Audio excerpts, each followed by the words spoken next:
right, good morning, everyone. Welcome to today's open forum.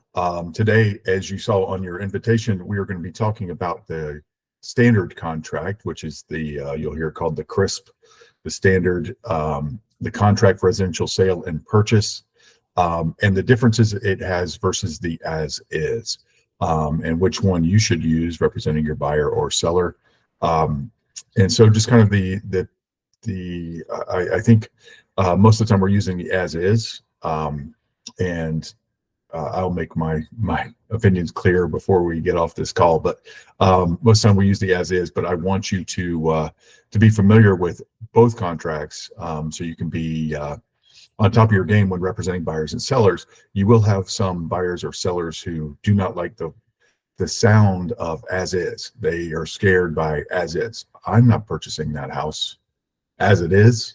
I want to do an inspection and I want to do this, and they don't understand. So for you to be able to explain it to them, you need to understand. So let's talk about the difference between a standard contract and an as is.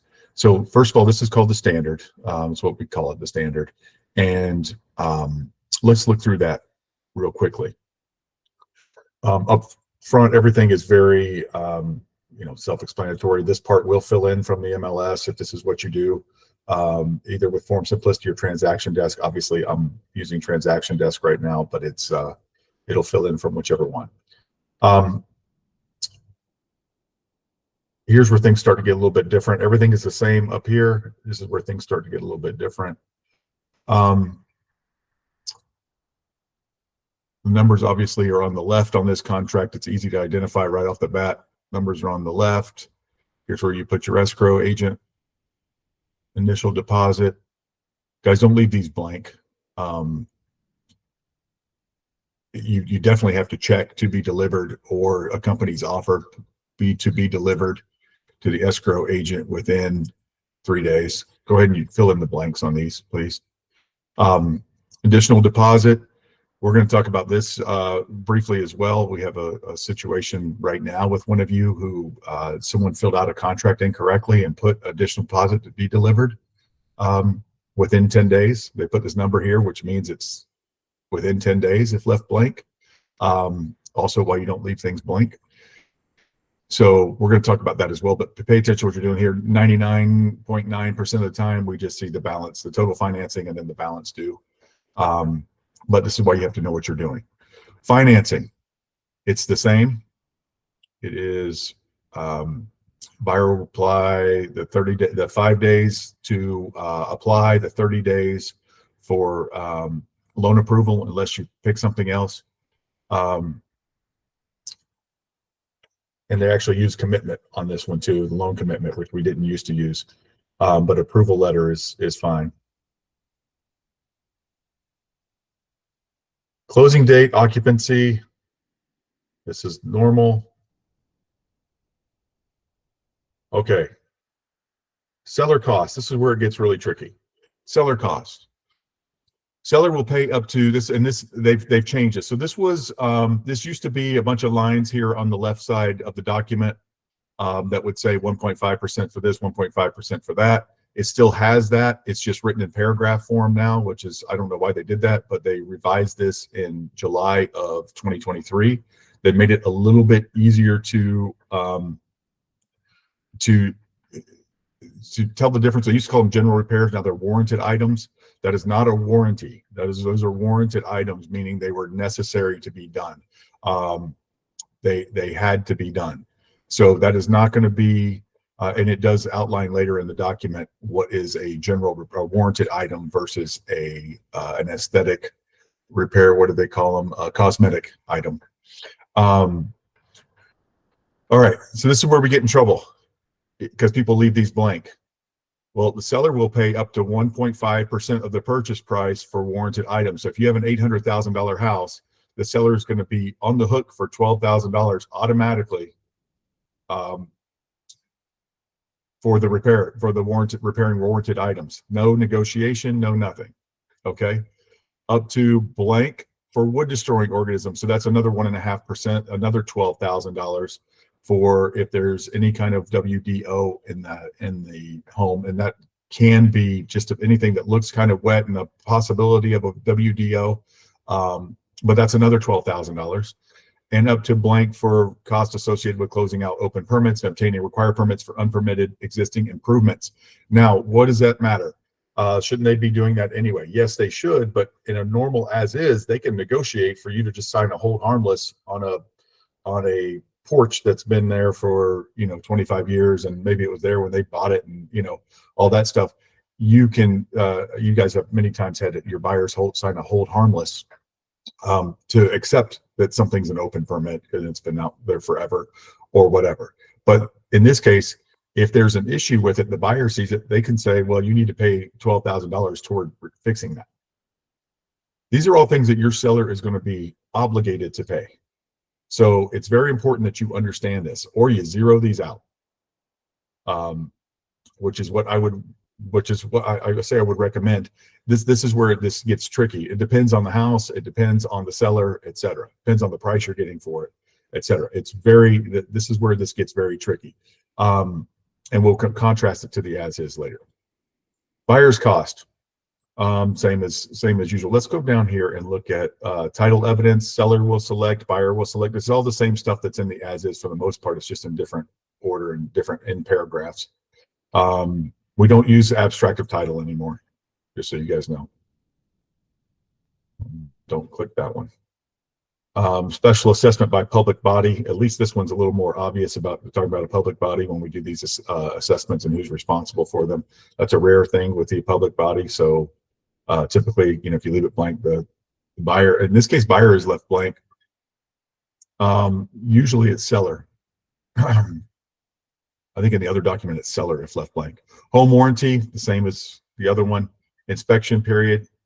Okay. So buyer will complete all inspections referenced in paragraphs 7B, 8A, 2, 8B, and 8C, which we'll look at in just a second. You do not have the option of not getting an inspection in this contract like you do the as is. Do I have to get an inspection during the inspection period of an as is contract? I do not. Okay, I can still walk away. I can walk away the next day. The next day after I put a contract to purchase a place with an as is, there's a shooting next door. I say that's not the kind of place I want to live in, right? I can back out. I don't need to order an inspection. The next day after I put something under contract, my mom passes away and I've got to go out of town, and this whole thing is throwing my life sideways. I can back out of that contract. With this contract, I cannot. All inspections referenced the inspection has to be done, and it has to cover all the things referenced here. So let's talk about that. 7B, radon gas. 8A2. Let's go down to 8A2. Professional inspection. Buyer may, at buyer's expense, have warranted items inspected by a person who specializes and holds a license to conduct home inspections or holds a Florida license to repair and maintain the items inspected, a professional inspector. Buyer must, within 5 days after the end of the inspection period, deliver within 5 days after the end of the inspection period also. So know this when you're a seller, that just because the inspection period on this contract, when the inspection period ends, they still have 5 days to let you know if they want some of the repairs done. That is not the case. We can't cancel anyway, so it doesn't matter. But that's not the case with an as is. They either have to cancel or renegotiate with you before that. Deliver written notice of any items within 5 days after the end of the inspection period that are not in the condition warranted, and a copy of the portion of the inspector's written report dealing with such items to seller. If buyer fails to timely deliver written notice, buyer waives seller's warranty and accepts the items listed in subparagraph A as their as-is condition, except the seller must meet the maintenance requirement, meaning keep the property up. But everything else is as is. If you do not respond during this, within 5 days after the end of the inspection period, very similar to an as is, except you only have till the inspection period. If you do an as is and you don't say anything during the inspection period, they never hear from you, then you're going forward. Well, in this one, if you have 5 days after that, if you're the buyer's agent, you have 5 days after that to tell them the repairs that you need. I want to go back up to this because I forgot the other numbers. on the inspection period. 8B and 8C. Okay, easy enough. 8B, WDO, obviously, and 8C, the permits, obviously. Okay, so the warranted items are what we're talking about. And it will say in here what the warranted items are. Cost to repair warranted items. Let's go down through this. This is a lot of this stuff. Here's the title evidence, very similar to the as is. So we use title insurance commitment, not abstract of title, so you guys will understand that. That's been a long time. Force majeure, complete agreement. Seller default. Okay, I want to go through this. We'll get to the warranted items in a second. Seller default. If for any reason other than the failure of seller to make seller's title marketable after diligent effort. Okay, that's important to remember this when you guys have sellers who are backing out of deals. And this is for any contract. They're backing out of deals. You guys have had this where sellers sell, but then they can't find somewhere to buy, or they try to back out of the deal for whatever reason. Any reason other than to make their title marketable. So sometimes you guys have had marketable things. I'm dealing with one right now with a seller can't get marketable title. They're trying to get signatures and the deed redone and this and that, and they're exercising diligent effort. If the buyer chooses to walk during that time, they say, you know what, this is too long. I can't keep paying for my rate lock, et cetera, et cetera. And the buyer wants to back out. Then the buyer can, and they get their deposit back, but they can't sue the seller for that. The seller is trying and making a diligent effort. They didn't know they didn't have marketable title.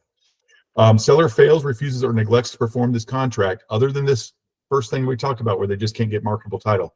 Buyer may choose to receive a return of buyer's deposit without waiving the right to seek damages or to seek specific performance as per paragraph 16.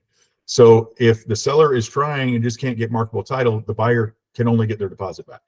If the seller tries to back out, the buyer can seek damages or seek specific performance as per paragraph 16. Seller will also be liable to broker for the full amount of the brokerage fee.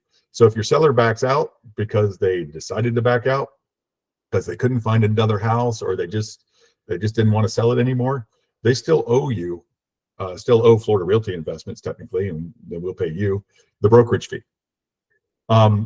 If buyer fails to perform this contract within the time specified, including timely payment of all deposits, seller may choose to retain and collect all deposits paid and agree to be paid as liquidated damages, or to seek specific performance as per paragraph 16.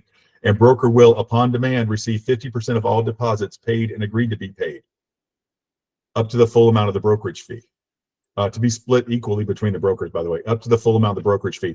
So if you have a house that's going to sell for $300,000 cash, and your brokerage fee is going to be $9,000, but somebody put down a $50,000 deposit that they're going to lose, you don't get half of $50,000. You just get up to your brokerage fee. Now, you also have in your listing agreement will dictate that, because in your listing agreement, if you don't touch that paragraph, it says you get half of all the deposits retained, just so you guys know.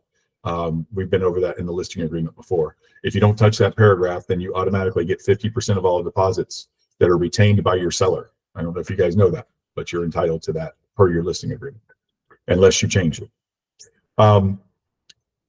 Let's go after this. Okay. I got to get to this part. The most important part of this contract is when there's a disagreement about, I must have missed it. When there's a disagreement about warranted items, the items that need repair, it does go into detail here about the ones that need repair and which don't. But when the seller and buyer have a dispute over what is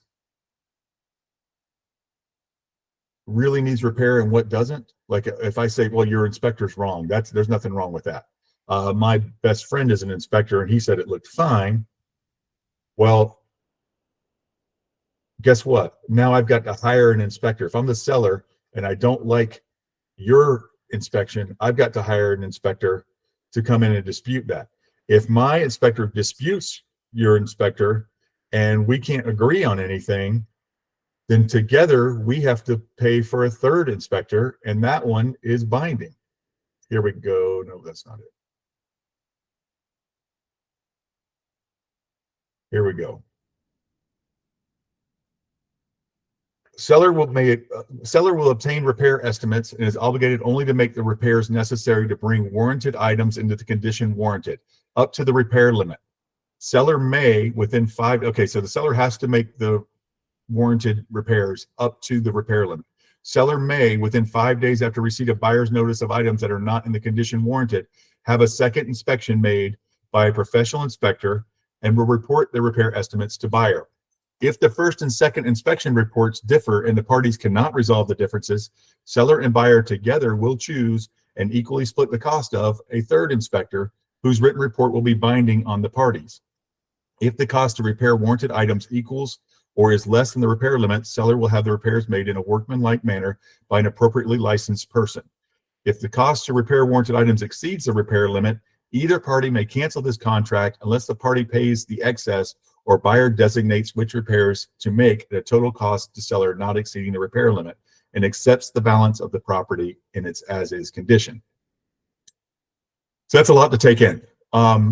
First of all, we need to understand who gets the estimates. The seller does, right? Can I control someone coming in and giving me estimates? Can I make them give me a higher estimate? If I want out of this contract, can I get them to give me a little bit higher estimate? Can I choose the highest one? I can get 3 estimates and give the highest one to the buyer and say, look, this exceeds our repair limit. We're not doing it. In which case the buyer can say, well, we don't want that repair, make some other repair. It's just, it gets to be a real mess. So this is where it gets to be a real mess when you have this that is not open for any kind of oh, here's the warranted items. Thank goodness. It's not open for any kind of debate. So warranty, inspections, and repair. Warranty. Here's the warranted items. Seller warrants that the non-leased major appliances, heating, cooling, mechanical, electrical, security, sprinkler, septic, and plumbing systems, seawall, dock, and pool equipment, if any, are and will be maintained in working condition until closing. That the structures, including roofs, doors, and windows, and pool, if any, are structurally sound and watertight. And that torn or missing screens, missing roof tiles, or fogged windows will be repaired or replaced. Limited remaining life on any warranted item will not be considered a defect that must be repaired or replaced by seller. Seller does not warrant and is not required to repair cosmetic conditions unless the cosmetic condition resulted from a defect of a warranted item. For example, a water stain on my ceiling might be a cosmetic condition, but it happened from the defect of a warranted item, which was the roof. Okay, or the air conditioner leaked on it, or whatever happened. Seller is not obligated to bring into compliance with existing building code regulations unless necessary to repair a warranted item. Working condition means operating in the manner in which the item was designed to operate, and cosmetic conditions means aesthetic imperfections that do not affect the working condition of the item, including pitted marcite in the pool, tears, worn spots, and discoloration of floor coverings, wallpapers, window treatments, caulking in the bathroom, nail holes, scratches, dents, scrapes, and chips in ceilings, walls, flooring, tile, fixtures, mirrors, cracked roof tiles, curling or worn shingles, and minor cracks in floor tiles, windows, driveways, sidewalks, pool decks, garage, and patio floors. Thank God here in Florida, because everything's cracked because of the settlement. So I would love to hear what you guys think about this.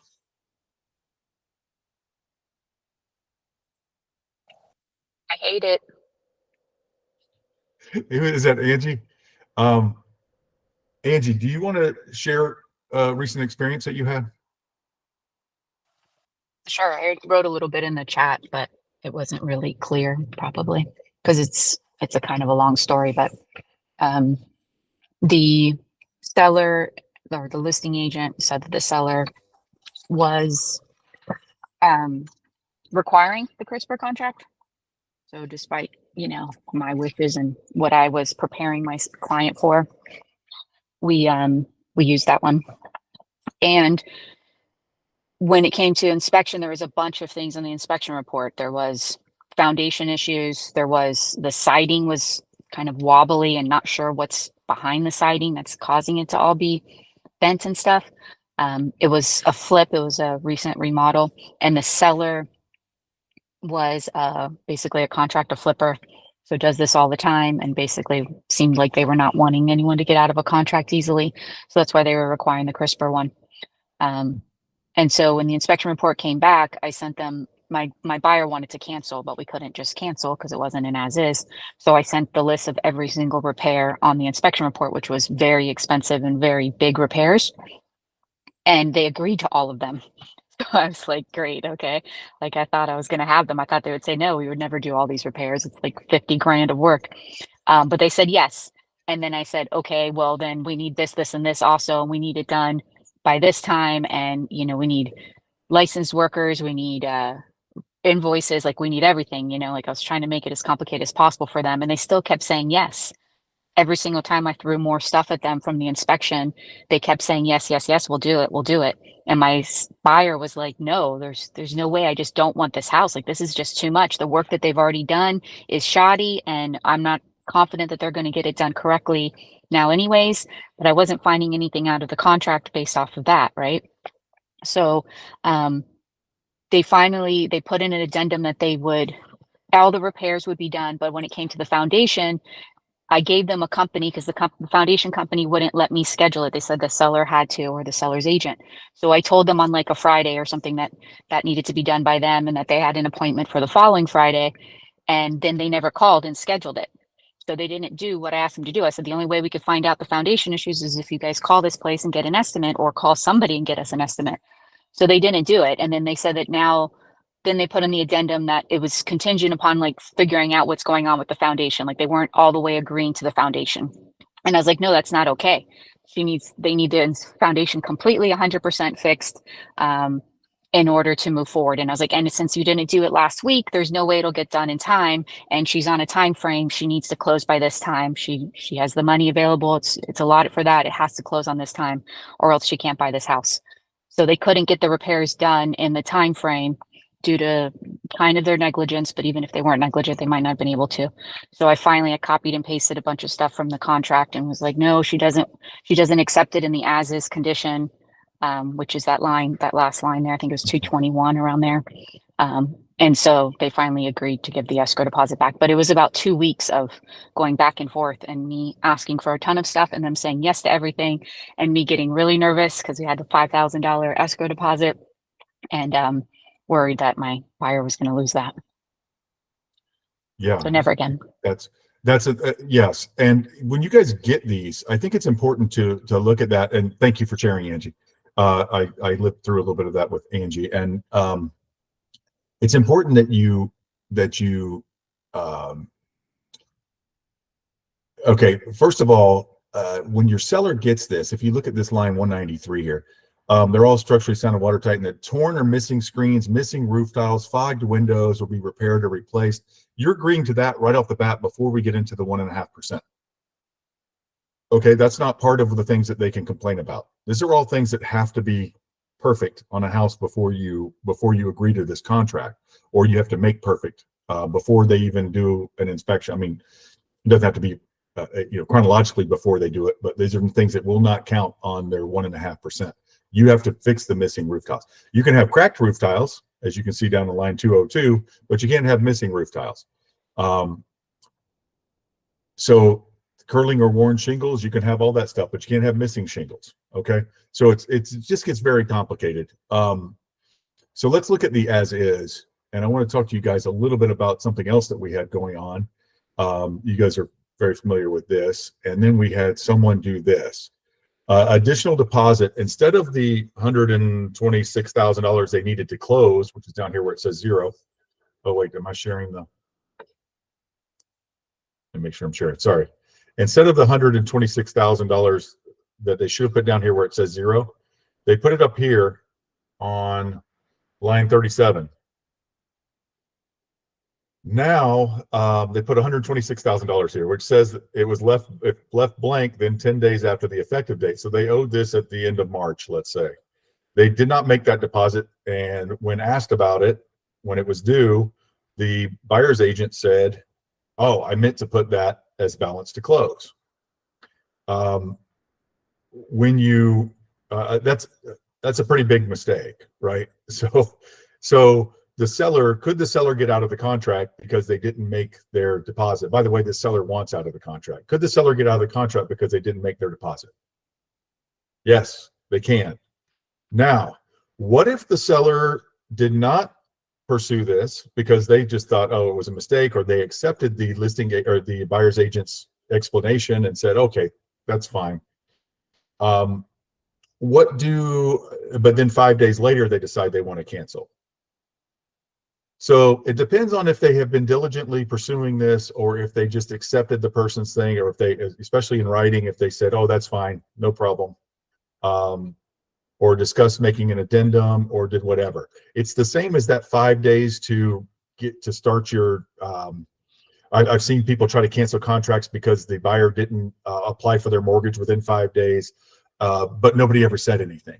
Guys, there's a thing that's called I don't know I'm not a lawyer, but the exact legal term, but it is, if you do not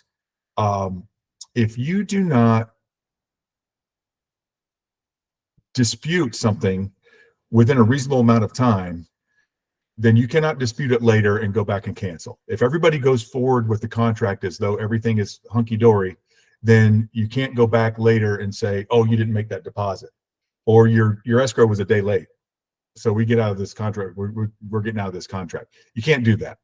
Okay, you have to, if there's a problem, you dispute it right now, just like you would. That's why you have to pay attention. You got to have, your eyes on the road as an agent, and you see that that wasn't made. And if your seller wants out of it, then great.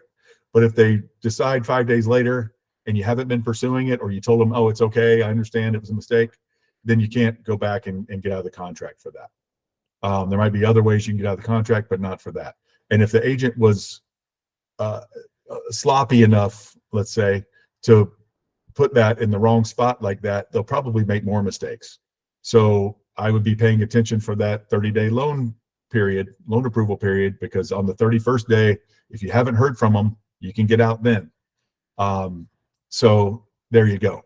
Angie, you have a hand up.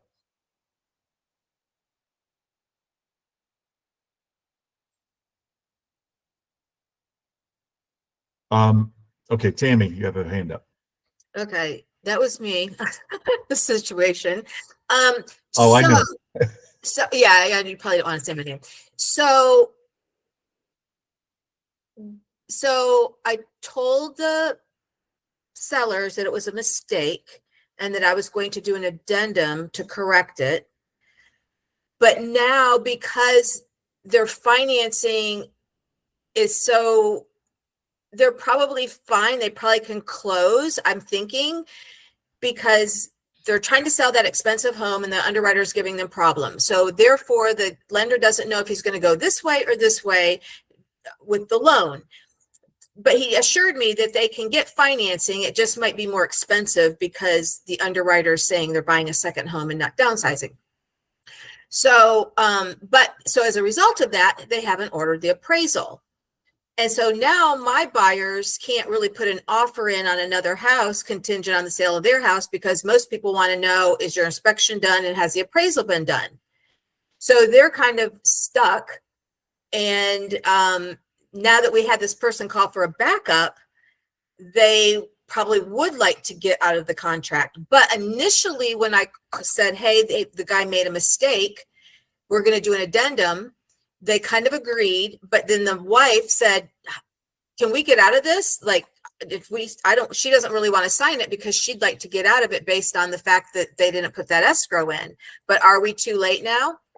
What did you tell the buyer's agent? So I said to him, hey, did your buyers put the escrow in? And he replied, no, that was a mistake. And then I went back to the sellers. Okay.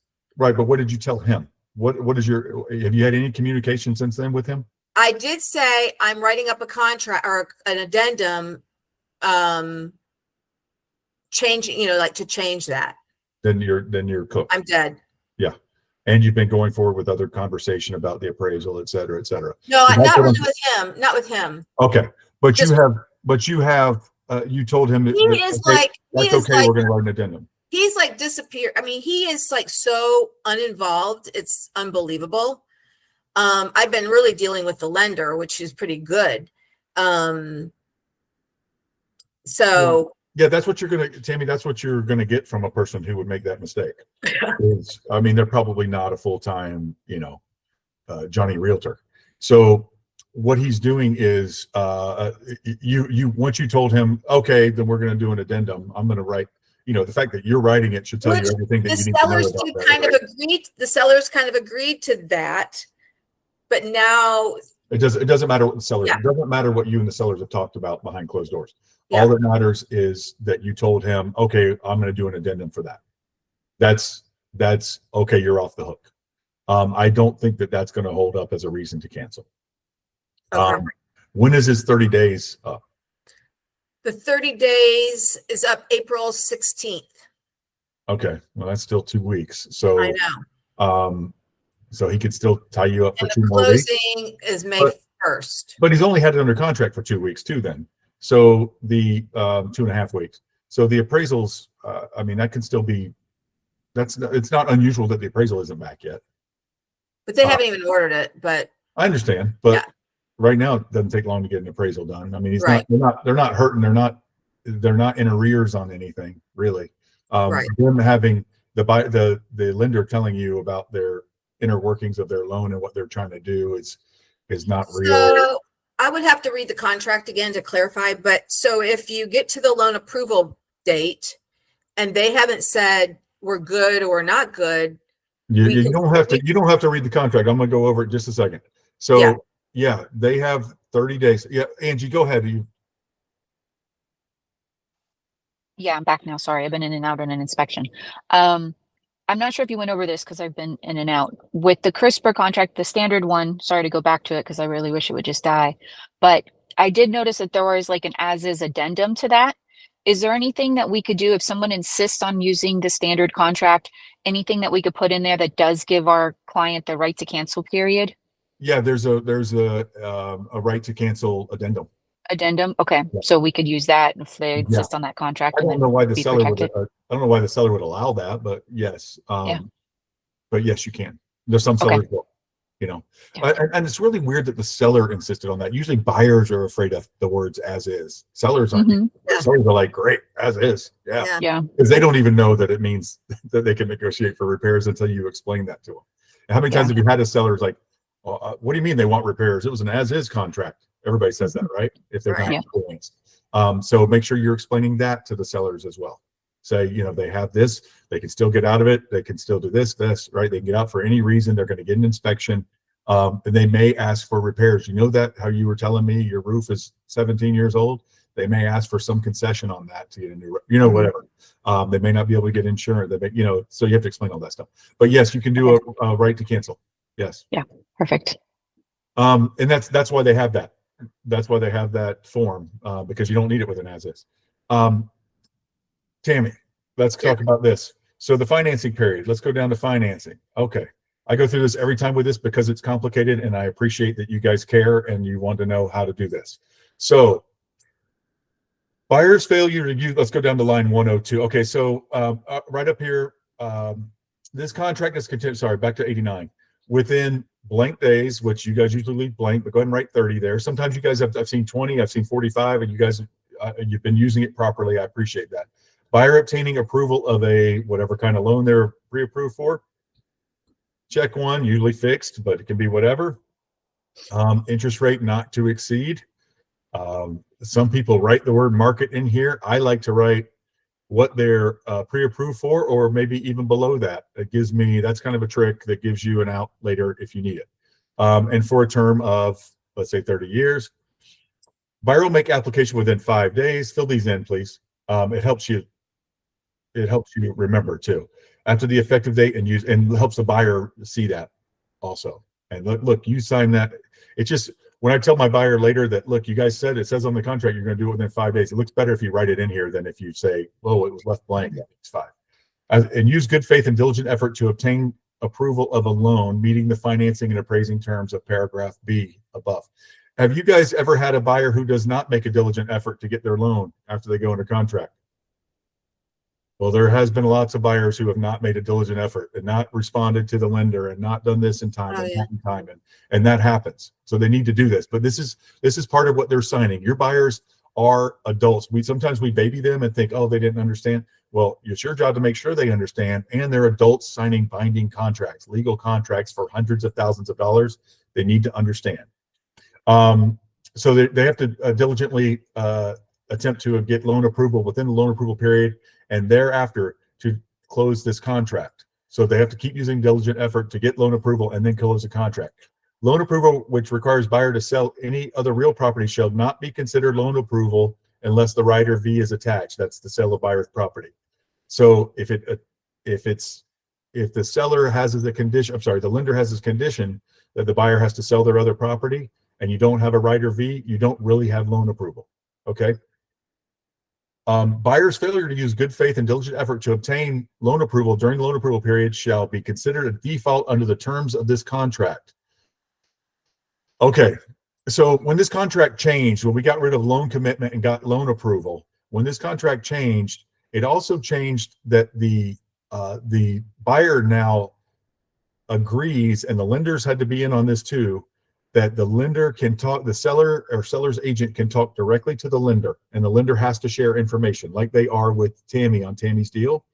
The lender has to share information with the listing agent. They used to be able to tell you, oh, I can't share their information. I can't talk about that. Now they have to tell you what's going on. So there's more transparency in the system now, which I liked when they redid this contract.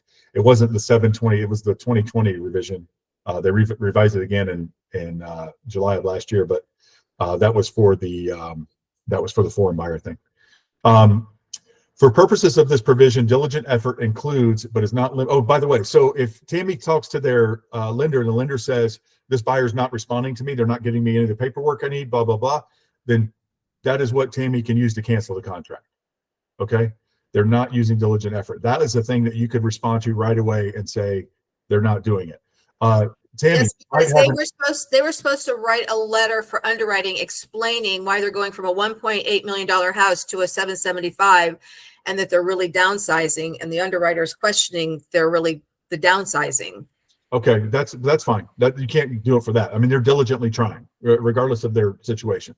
But if they switch from a conventional to a different kind, or even if they switch from a percentage down to a different percentage down. If he goes from a conventional to like a second home, that still would be conventional. That really, yeah, that's all conventional. Anything that's not VA, FHA, or something like that. But if he didn't specify anything else.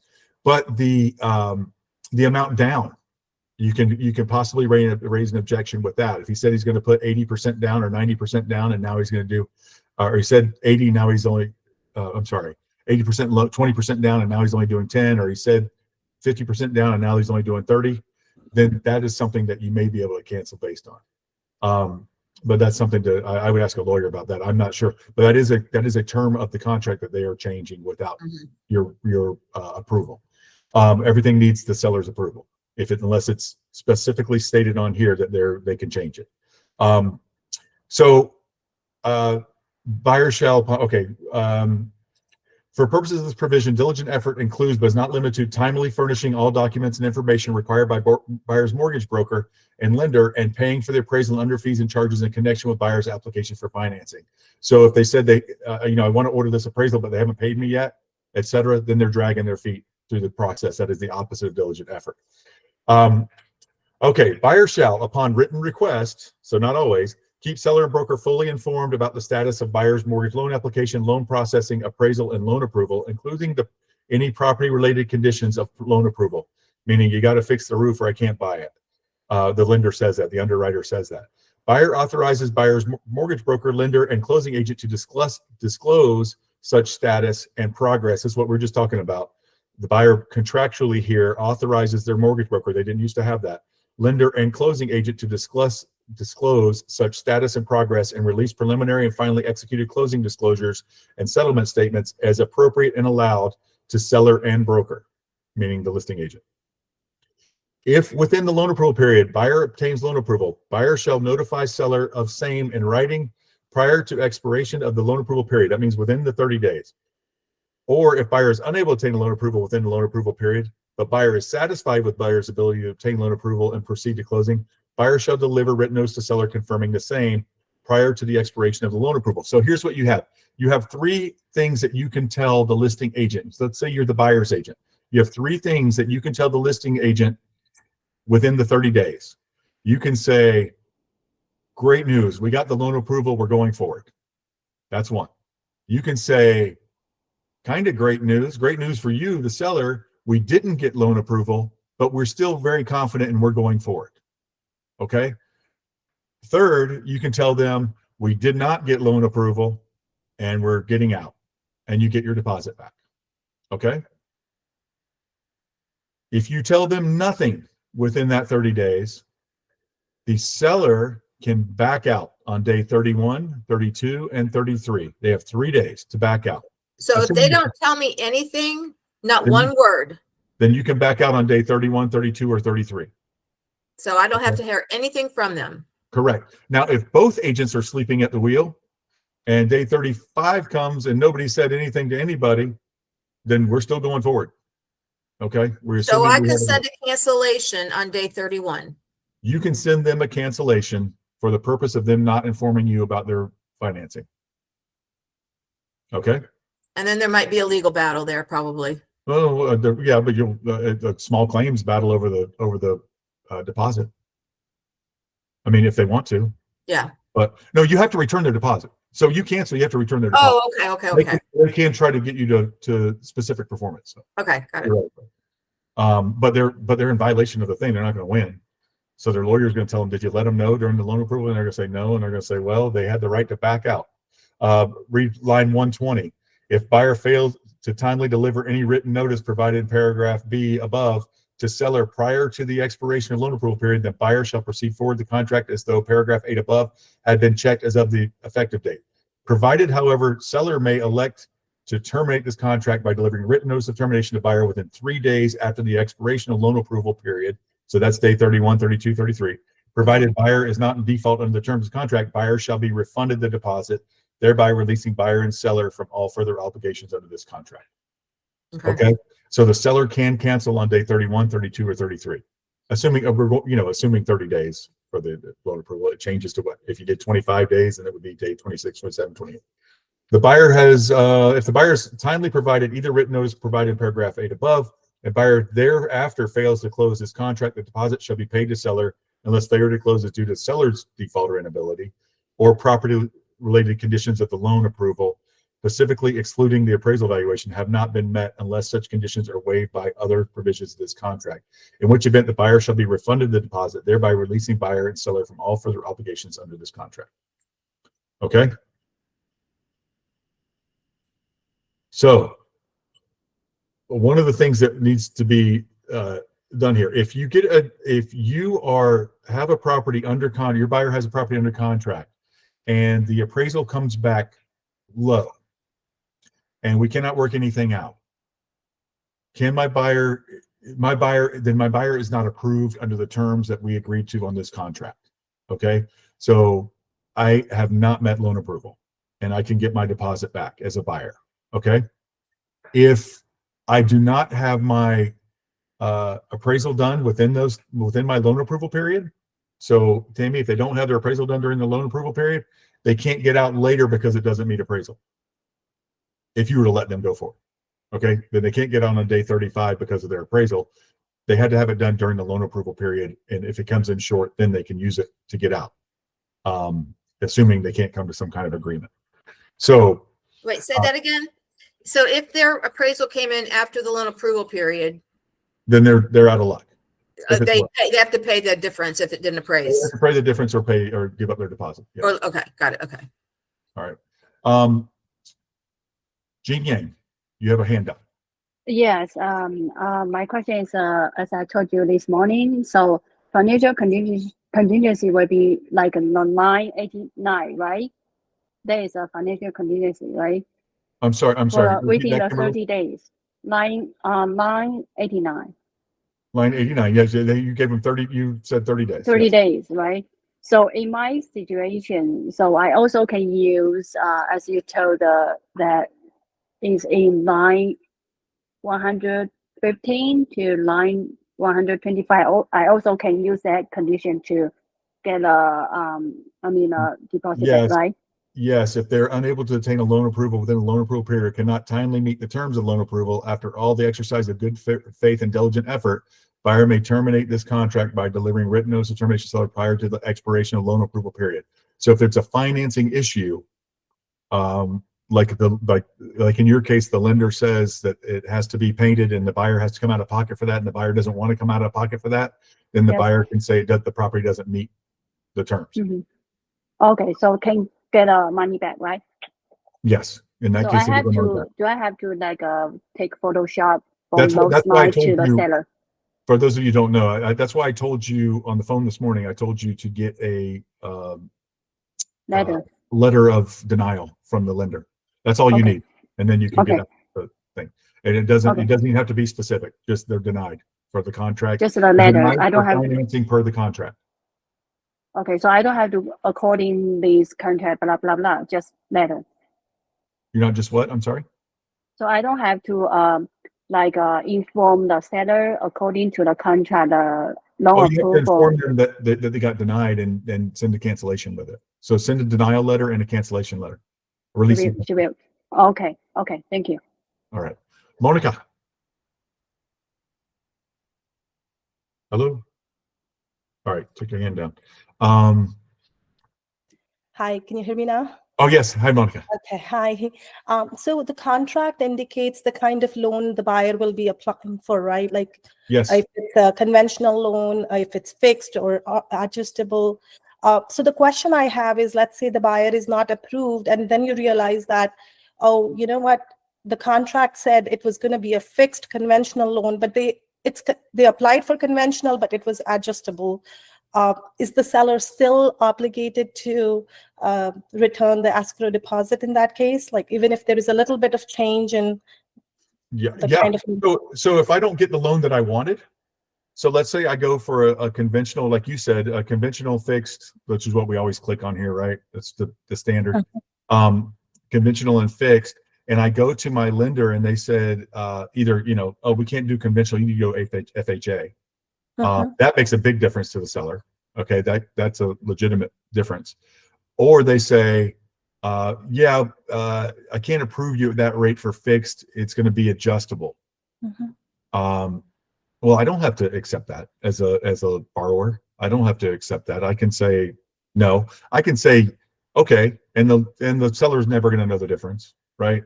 They don't care about what I pay for my interest rate. But if I say so, yes, I can get out of the contract for that because maybe I don't want an adjustable rate. My uncle back in 2007 had an adjustable rate and it went up to, whatever, right? There's a reason I don't want an adjustable rate. I have some story or some past experience with it. I absolutely do not have to close on this house with an adjustable rate. That's not what I agreed to. If I'm on the selling side and I contact their lender and their lender says, yeah, they're sticking with conventional, but I couldn't do them fixed. I had to do them adjustable. I mean, does my seller really care about that? Is he going to go back on this contract and say, hey, they violated the contract? Probably not, but maybe they could. I don't know. But yeah, they changed the terms of it. Or if they say, or if I want to do this for a term of 30 years and the bank says, no, we'll only do a 20-year mortgage on that property. Then, based on your age or your whatever, we'll only do 20 years on that property with your age and the age of the property. Then it's not. Yeah. So like Daryl just said in chat, FHA changes everything. It also makes me make repairs before. I can't do concessions for repairs to warranted items. I actually have to fix them before the government loans will approve you living there. So it's the FHA and VA present different, all different appraisals, and the appraisal sticks with the property, and I have to make repairs. It's much less flexible. Now I'm not putting those down. If you have an FHA or VA client, you need to be able to sell it to the seller and say, look, if they give you a hard time about it. A lot of people don't like the FHA and VA because of those things, and also because the buyer is correctly has less skin in the game, and they have less money down. They typically have less money in general. So if the appraisal comes back $5,000 short, they can't cover it a lot of times, and they're going to back out, right? Whereas if somebody's putting $50,000 down and it comes back $5,000 short, they're probably going to come up with the $5,000. Anyway, that's another story, but that's not what you asked. Rakesh, Okay, no, that Monica, makes sense. wait a second, Rakesh. Monica, I do have another question. So after the home inspection, the list of repair items, right? How is that communicated to the seller's agent? Is it in an email, or do you add it to the contract, or is there a rider? Like, where does it go? are you talking about on the standard contract or the as is? I mean, standard contract. The standard contract, it just has to be in writing and tell them the things they do. So an email is fine. Okay. You're not going to do an addendum until you figure out exactly what they're going to fix. Okay. So you tell them the things that you want fixed, and then they're going to agree to whatever they agree to and get it's a process, and it takes a while to get all the estimates. I don't know if you guys have tried to get estimates on a bunch of repairs and stuff. It takes a while to get a reasonable amount of estimates and do all that stuff. And then they'll decide, you'll negotiate what to fix based on, look, this is going to cost me $4,500. This is going to cost me $3,500, and this repair is $1,000, and it's over the 1.5%. The seller can just back out, or the buyer can say, well, you don't have to fix that part. We'll handle the AC later, or whatever, right? So you can do all that. Now on an as is, you can ask for whatever you want to ask for. You can ask for repairs, you can ask for whatever you want to ask for, and they can do it or not do it. And if they don't do it, then you can back out. I mean, if it's, something crazy. And there's different ways to negotiate that I don't know if we can get into right now, but if I'm representing the seller and I think the buyer's just nitpicking me, I'll say, yeah, send me an addendum for what you want fixed, and send me a cancellation, and I'll see which one the seller wants to sign. I'll get something signed for you today. Right? So that way, as a buyer's agent, you're like, whoa, they're calling our bluff. Let's not ask for too much. Right? We never know which one they're going to sign. And on the other side of that, if you're the buyer's agent and say, we need this fixed, this is bad. This air conditioner is bad. We need this fixed. And the seller says, okay, well, send me an addendum. Send them, say, I'll send you the addendum to get it fixed, and I'll send you a cancellation, and you guys can sign whichever one you want. And that kind of gives them it puts it in their court, like, whoa, they're serious about not buying this if we don't fix this. So there's ways to do that as well. But I love the as is because it's more flexible for both sides, and we discuss everything. We know everything we're agreeing to all the time. Okay. Whereas if I have 1.5% on there that $12,000 just sitting on the contract on the seller side, I don't know what this buyer is going to come up with that they want fixed, or what their inspector is going to say. And then now I've got to go hire an inspector that's going to argue with their inspector, and then we might have to hire a third inspector if that happens. You know what I mean? So it can get it's a mess, and then the whole thing falls apart, and it's been 3 weeks dealing with this. So you heard a little bit of what Angie went through. That's the kind of stuff that happens. Got it. Okay, thank you. All right, Rakesh. Hey, yeah, Ryan. So I think just on this question, follow up on once you are in the inspection period, right, and you find bunch of items. Is there any? You know that some of those items need to be fixed. Do you need to formally, as you're kind of going back and forth, do you have to formally say that if we don't have an agreement, we are out of the contract, or is it implicit that there are open items now, even the inspection time is gone, you are still negotiating basically where we agree on? How do you have to formalize it, or just emailing back and forth is good enough? Please formalize it. That what you're saying, the emailing back and forth and negotiating is probably still going to get you your deposit back, but you should formalize it and say, I need an extension of this of our inspection period until this is resolved. Sure. Okay. The second question on the earlier point regarding the finance. So if the buyer states that, hey, I want to put 30% down, 70% financing, and we are under contract, and later on at the time of closing, buyer end up getting 80% loan, does that in any way put risk to the contract, or it doesn't matter basically how much loan you get. It's between the buyer and the lender. Sellers don't have it. If the seller finds out about it earlier and they want to make a thing about it, they want out of the contract, they can use it to get out of the contract. Oh, okay. If they don't want out of the contract, they're not going to, most of the time they're not going to care, right? They want to close it out. They're selling it for a reason. They want to sell it. Right. But you know, you buy something and then somebody comes in with a contract for 30,000 more in cash, you know, 3 days later, then they're going to, you know, they'll love for you to back out of this deal somehow. So they can use it against you. Yes. So you're better off saying 20% down, because that is, every term of this contract is important. You know, I often ask this when I go over the contract, what's the most important term on this contract? And a lot of people say price or whatever. They're all important. Every term is negotiable. All of these blanks are negotiable, right? If I don't want, you give me an FHA offer, I can reject your contract, even if it's for more money or more everything else, because I don't want an FHA deal. Or theoretically, I could say, I don't want you having a fixed rate. I want you having an adjustable rate. So I'm not accepting an offer that doesn't have an adjustable rate, which is ridiculous, right? But I mean, anything that they can do, everything is negotiable, and you have to meet these terms of the contract or exceed them in that case. So theoretically, if you say that you're going to put, I'm going back to the top, that you're going to put 30% down and only put 20% down, I might have liked your offer because you were putting more money down than everybody else. Right. Right. I mean, it makes you feel better, right? You've talked to a seller about that before. So these buyers seem pretty strong. They're putting $75,000 down, and everybody else is only putting $40,000 down. Right. So that's a reason you're inducing someone to accept your offer with a great term, and then you back out on that term. I mean, you are breaking the terms of the contract. Now, if you put 20% down and then your buyer decides later to put 30% down, that's fine. Well, typically that's fine. I don't think that anybody's going to care. I don't think anybody's going to care, and I think 98% of sellers wouldn't know if you went from 30% down to 20% down. And they're certainly not going to back out on the closing table. In fact, they probably can't at that point because it's been too long and they haven't argued it yet. So, and they cause you damages by continuing going on with this, and you've wired your money and you've done everything else.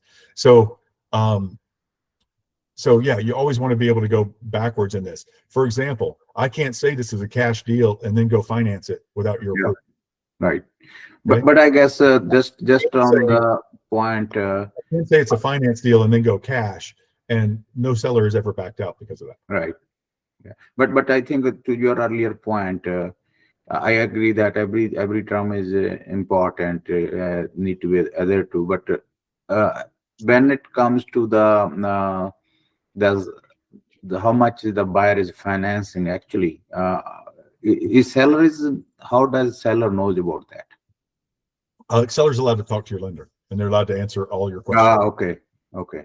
So they can call the buyer down below. Okay. Yeah, that's new about this contract. The buyers agreed to that down below. Okay. You used to get a loan commitment, which would state the terms of your loan, and you could argue it then. Okay. Yeah. Hey, I joined a little later, Brian, but in what scenario we are using standard contract versus as is? If it is a seller says as it is, don't use the standard contract. That's the bottom line. Okay. The bottom line is unless someone insists on it, don't use it. And if you do have to, get very, very familiar with it. Yeah. Okay. You can watch the replay of this. I got to go through the details, the highlights of it. Get very, very familiar with it, including the things that the seller, you know, a lot of sellers say, most sellers obviously want as is, right?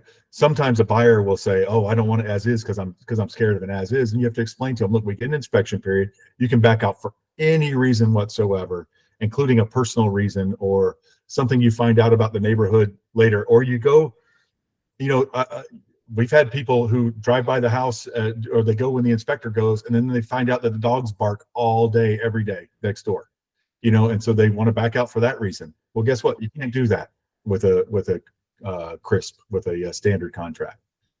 So there's lots of reasons why the as is better, but make sure the buyers understand, look, we get this, and then we can ask for any repairs we want, and if we don't like them, we can leave. Yeah. If they don't respond, or they don't respond how we want them to respond, we fix this and fix whatever's wrong, then we just back out of the contract. I mean, you have to explain it to buyers, but buyers, of the two, buyers are usually more scared of an as is, right? Because just the words as is, I don't want to buy something as is without looking at it. Well, you don't, that's not the case. And so I think it's got a bad title, honestly. Monica. So to summarize, if you are a buyer's agent, you would want to use as is contract because it lets you get out of the contract for any reason. You don't even have to go through inspection. But if you're a seller's agent, would you want to go through the standard contract in that case? No, I like for the seller also, the as is better. I don't have to make any repairs as a seller. I don't have to agree to anything as a seller with the as is. I don't have to. I can, but I don't have to. You do have to make repairs as the seller with the other contract. Okay, the warranties. Okay. Okay, unless you zero out all the repairs, and then the buyer's not going to do that because now the buyer, that's really an as is. So with the other one, the buyer can't back out, and that's really an as is if they zero out those things. If you don't recall, I'm going to go back to it real quickly. If they zero out, well, let me share this tab. If they zero out, it's up at the top. Don't get dizzy here. If they zero out on line 77, repairs and permits, seller will pay up to 1.5% because people leave these blank. For warranted items, 1.5% for wood destroying organism treatment, and 1.5% of the purchase price cost associated with closing out open permits or obtaining required permits. So theoretically, it could be up to 4.5% you're obligating your seller to here. Theoretically, it's never all 4.5%. But I shouldn't say never. It would be very rare that would be all 4.5%. But if the house has to be tinted they find termites, guess what? I do have to pay for that. If I have an $800,000 house and it's $12,000 to be tinted, I have to get it tinted and take care of the termites. I don't have a choice. And I've got a roof issue that's going to cost me, maybe it's a repair. It's going to cost me $10,000. I have to do that too. And if I have an open permit for the Florida room, I put on the back and I put glass on it and air conditioned it, and I got a permit for it. Guess what? I've got to pay to have an inspector come out and re-inspect that and get the drawings, get it all permitted, and do all that kind of stuff. Up to $12,000 of that too. So if they don't zero these out, the sellers got to make all kinds of repairs that they don't even have the choice to back out of or not agree to. Or if they zero these out, then the buyer would be insane to take this contract because seller doesn't have to fix anything. Right. And I can't go back and negotiate anything because I can't get out of the contract. I have no leverage. I can't back out. Right. Okay. All right. So just don't use this contract unless your client absolutely insists on it. And even then, you should educate them until they don't insist on it anymore. That is my experience. If you have a different experience or you got some different advice somewhere, then by all means, knock yourself out. But this is going to be, please talk to me about it as you're going through it. Angie. Yeah, so theoretically, the best thing for your buyers would be to have a CRSP contract with repairs filled in there that are required by the seller and a right to cancel as is addendum. If anybody would agree to accept that. If anybody now why would the seller accept that? I guess well, the best thing would be to put 5% in all of these and have them make up to 5% of the purchase price to warrant items. I mean, if they'll accept stuff with the right to back out, that'd be great if they'll do that. And who knows, there's probably agents out there asleep enough to let their sellers sign that, and sellers who don't know what they're doing. But yeah, I'll try it. The best thing is just to use them as is. Yeah, I agree. Any other questions? Malvis. Sorry. Yes, I do. I have a question. So I have the buyer, and per contract, some of the items in the home didn't convey, and the buyer agreed they want to proceed. That their door lock was going to be changed. There's a grill in the back that the sellers were taking, a sink that the seller was taking. These are removable items, okay? Well, now the buyer wants to buy it from him, and the seller wants to sell it for 1,500. But it's not like real estate, because I spoke to the lender, and he said, "Well, this is not real estate." So, what is the best way to proceed with that if the buyer just wants to purchase those items from the seller? Can Great they just question. Great question. So here's what we do, and we have this all the time with furniture, certain stuff, especially when selling, Airbnbs or something like that, where Mhm. they want the furniture, they want some of the furniture, they want all of the furniture, they want this, they want that. Or in a case like this, you see this a lot of times with somebody just got a fancy, $3,000 refrigerator, and they want that to take it with them. And you do need to use language, by the way, in your contract that they will replace it with a standard, with a whatever kind of refrigerator they are, or if they're not replacing it. But like a sink, you kind of need to replace that, right? But anyway, so the $1,500. So It's they're something gonna that they purchase. Sorry, Ryan. It's something removable. It's not like attached to the wall or anything like that. It's just okay, like gotcha, aluminum, something gotcha. that extra they have for the by the pool. Perfectly fine. Doesn't matter. They've agreed to buy it now anyway, so that's great. So you're going to make them a bill of sale. Yes, a lender will not put in extra stuff into a contract. They cannot do that. They're loaning on real estate, not other stuff. So what you'll do is a bill of sale, but make sure your bill of sale will just say the item, maybe even attach a picture of it. It's a thing that's written on a Word document. It can just say bill of sale at the top. Doesn't need to be on letterhead or anything. There's no form for it. Just a bill of sale, not an addendum. Guys, an addendum has to be presented. Every addendum, every part of a contract has to be presented to the lender, or it's fraud. Okay, so when the buyer signs papers with the lender, they say there are no outside deals that the lender doesn't know about, and that doesn't include a bill of sale like this. But so you make a bill of sale, $1,500 for the sink or whatever they're buying. Okay, the grill and the sink or whatever it is, it doesn't matter. I don't care. But make sure you put on there, this sale is contingent on the closing of the property at 123 Oak Street. Okay, so that way they don't have to buy this.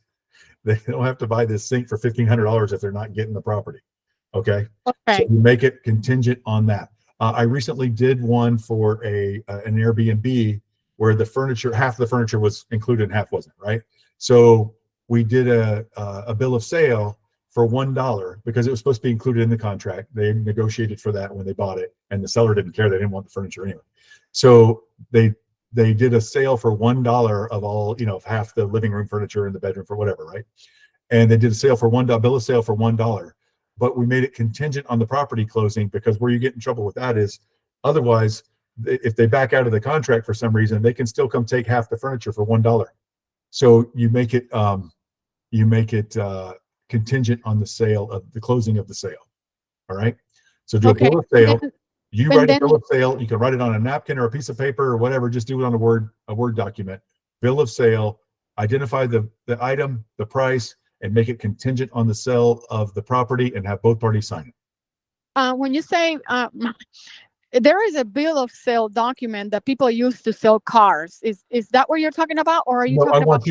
I want you to open your Microsoft Word and write at the top bill of sale, and then write the buyer, the seller agrees to sell, the seller, use their name, Bob Smith agrees to sell the sink that's currently in the whatever, maybe see attached picture, to the buyer, Maria Jones, for $1,500.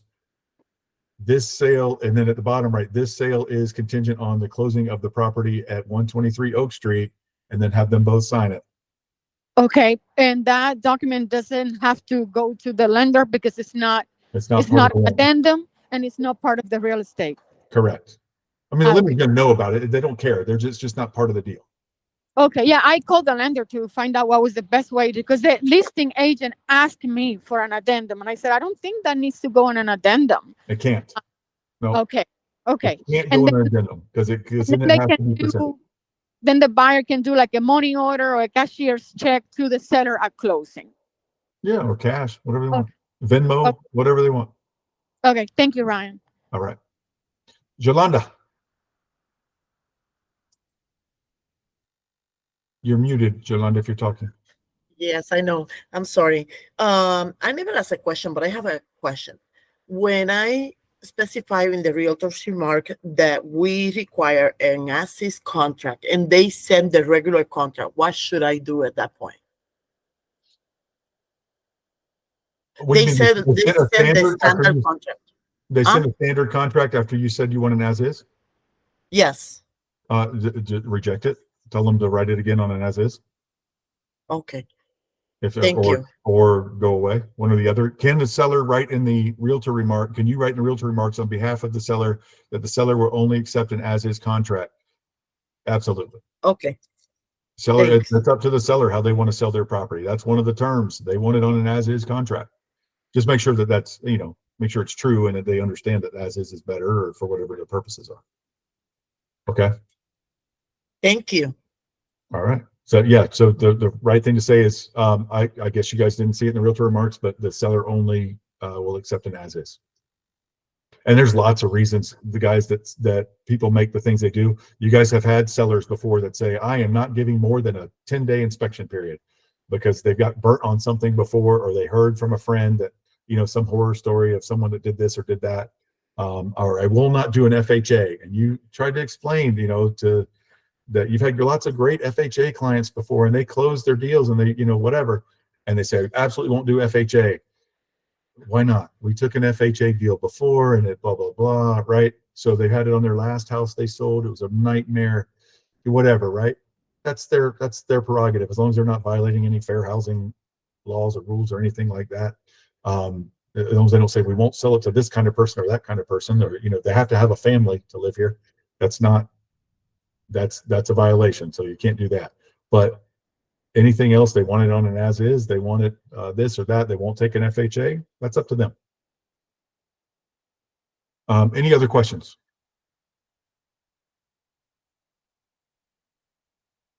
All right. Malvis. Sorry, I have a stupid question here. Is in regards of vacant land and ready to, let's say a buyer purchases a piece of land that is ready to be built on and it's paid off. It's paid off completely. Does the buyer, if they don't have the cash, let's say the buyer doesn't have the cash to build a home, so they have to get financing. Do they have to go through a builder, or can they hire a general contractor so that the general contractor can hire like the foundation people, the roofing company, and so on and so forth, and be involved with the building, or do they have to go through a builder with financing? A builder is a general contractor. I guess so. The builder, that's what a builder does. I mean, they do the same thing. They hire somebody to pour the slab and somebody to put up the walls and somebody to do the drywall. Am I understanding that question? I guess so. Like there's a difference between, like, for example, going to Lennar Homes per se. Well, Lennar's not going to come build on your lot. But like a custom home builder will come build on your lot, but they are a general contractor. That's what they do. They can call themselves custom home builder. I mean, that they are, but they're also general contractors. A general contractor hires subcontractors. So whether you're getting a loan or not, that's what you're going to have to do, because you can't pull permits unless you're a licensed contractor. So Correct. the contractor is going to pull permits. He's going to hire the subs, etc. And he's either going to charge you a cost plus 10% or whatever his margin is, or he's going to charge you I'll charge you $500,000 to build this home that we have the plans for. Okay. Also, Malvis, also you have to make sure of the different HOA and guidelines in the area. So like I have a community where I'm selling vacant land lots and the HOA requires approval of the builder. So there could be restrictions like that on it. Or if you're referring to like going into a Lennar or DR Horton community and buying their lot and building with your own contractor, no, they're not going to let that happen. But if you're just buying a lot somewhere, in a neighborhood where there's no other restrictions on builders, then you can use whoever you want. But you have to make sure you check the HOA restrictions for that area, because there are some that don't allow you to use your own builders, and they have a list of approved builders and home designs, and all kinds of restrictions could be in place. Okay. And then if the lot is paid for, that whatever the lot appraises for can be accounted as your down payment per se? For the lender, yes. Yeah, the lender will give you credit for that. So the lender's going to loan you on the finished value, as completed value of the home that's going to be built. So you'll have plans, you'll show it to the lender, the builder will get approved by the lender also. The lender will want to approve the builder too. Okay.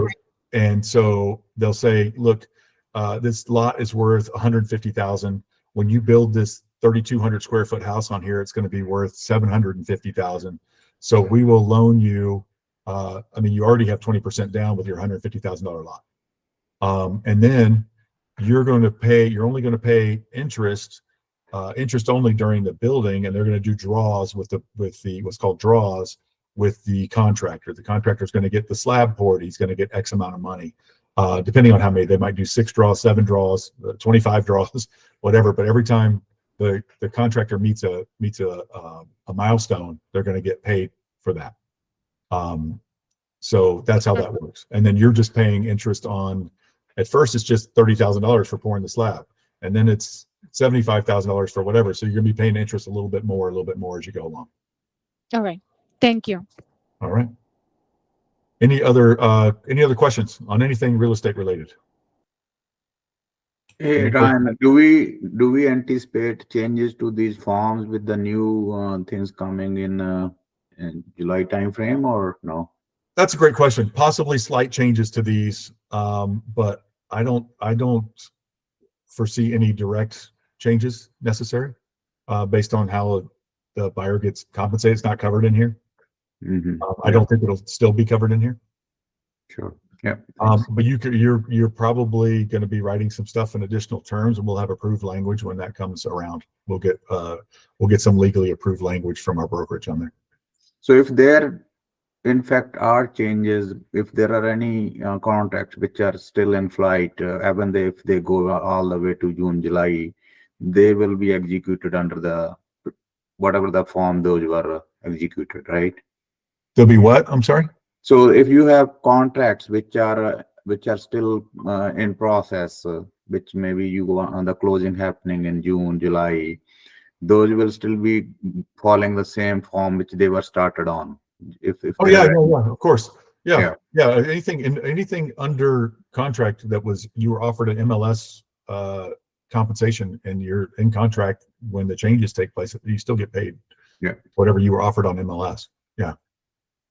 Thanks. Make sure you're taking those screenshots on the day you do it. Now, MLS has a perfect key tracking system that you can't change things after they go under contract. First of all, they won't let you change things when they're pending any offers of compensation. But second of all, if I go through and I offered you a bonus in the realtor remarks, and then I take it out after you go under contract, because I'm trying to be tricky, MLS tracks all your keystrokes. They know exactly the date that you took stuff out and everything else. So if you feel like anybody's ever taken advantage of you like that, MLS will give you a record. It'll take them a few days to give it to you. They will give you a record of if somebody went in and changed your commission or changed some kind of part of the deal. Yep. Thanks. Any other questions?